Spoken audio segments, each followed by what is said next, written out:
Baleshwar जिलार Kuldiha wild life sanctuary भितर एमती गोटे जगह लुचि रही जहाँ दिने एलिफेंट ट्रापिंग बा हाथी धरिबा पई बहुत ही फेमस थिला। तो या भितर बहुत समय बीती जाइछि किंतु आज भी तार मुकसाखी हिसाब रे खुमकोट रे रहिछि एई 2 तला विशिष्ट वाच टावरटी आ जोठी दिने राजा महाराजा माने हाथी धरिबा सहित जीवजंतु मानकर शिकार करुथिले। वर्तमान तो शिकार बंद हो सारी तो से सूर्यास्त है माने हाथी माने एठारे निर्भर बुलिबा सहित पानी पी था आ दिन बेला जगह पलटि जाए Baleshwar one of the offbeat picnic spot.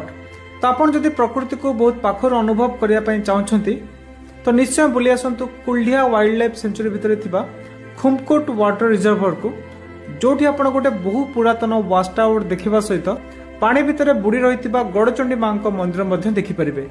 तो डिस्टेंस कथा कहले बालेश्वर अच्छी मात्र 30 किलोमीटर। आप जदि नीलगिरी आसछन्ती डिस्टेंस मात्र 13 किलोमीटर।